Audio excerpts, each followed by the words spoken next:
Well, obviously, Carl was out with me last night, and he saw that I'm, he knows I'm a ladies' man, and that was obvious, Carl. You could see the vibe around me, couldn't you, when the chicks were talking to me. And, just remembered recently, actually, I was on a train coming back from, hometown Bristol. And I was on the train, and, this girl walks on, good-looking girl. I thought, hey up. Largely empty carriage. I'm thinking, my luck's in. Because I take every opportunity, Carl. That's the thing about me. I don't choose. She was a good-looking girl. She sat down. I thought, she sat down right near me. I thought, brilliant. As, this guy comes up behind her, and says, I think, it's probably a boyfriend or something. Sits down next to her. And I listened in on the conversation, obviously, because I'm pretending to read. It was very clever. I read the same page for hours, so I was pretending to listen. I was listening, but pretending to read. And, I realised that it's not her boyfriend or anything, it's just some guy she's met on the platform. And I'm thinking, brilliant, if she's the kind of girl who's just going to start talking to someone, on a platform, on a train, brilliant, I'm going to be in here. Because he was only going one stop. So I'm thinking, what's the worst that can happen? He'll nick off, I'll get chatting to her, and who knows, I could join the... is there a train equivalent? Foot High Club. The Foot High Club, brilliant. And, so I'm excited, I'm listening in. And, it turns out that they're both kind of, graduates, they've just finished university, or they're coming to their finals or something. And they're chatting away, and he's making a couple of witticisms, and she's kind of tittering at his jokes. I'm thinking, well, I'll tell you this, if she's laughing at this kind of material, I am gonna blow her away, with my kind of anecdotes and wry observations, Yeah. It was weak stuff, I gotta be honest. Really? He was coming out with nothing. He was running on empty, as far as I'm concerned. Yeah. And she was loving it. So I'm thinking, brilliant, I'm gonna be right in here.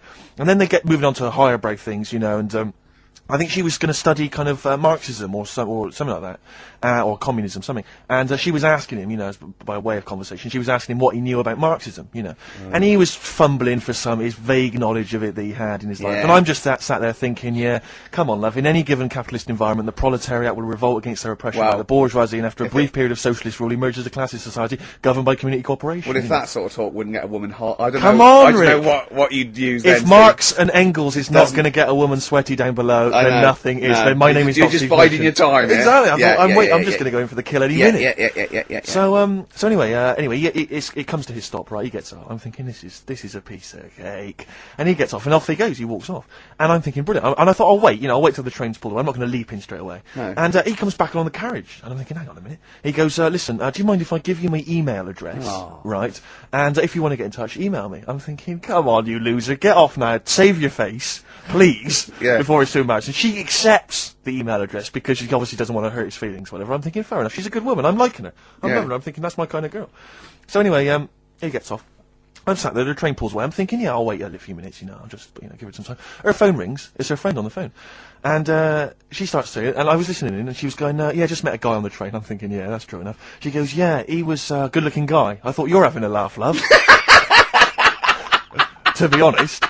Because I was looking at him, and she said to her friend, he looks a bit like tennis player Boris Becker. I thought, you should be so lucky, frankly, because I saw him, he had awful facial hair, if that's what makes him look like Boris Becker. Terrible little goatee beard, it was laughable. I thought, I don't know, and then she goes to think, and she's like, I met him, we got chatting and stuff, and she was going, it's not often that you meet someone, generally in life, who's, kind of thoughtful and intelligent and funny. I thought to myself, I'm not even going to waste my time with you, love. Frankly, if that's what you thought of him. You just walked away. And I'll be honest with you, I didn't even bother talking to her. No, you were just didn't even above waste it. my time with her. If she thinks that bloke is not If only she thought great he was looking, funny, but great funny looking- and intelligent, and she got on well, and he was polite, and it was a chance meeting, and he thought, and she thought that you were like a freaky looking dork who didn't even have the nerve to If speak. that is what if that's she what was she thinking, thinks, then I she's don't want to know it. I couldn't. You walked away, and good luck to you. And I have my dignity intact. Yes, and she's nothing.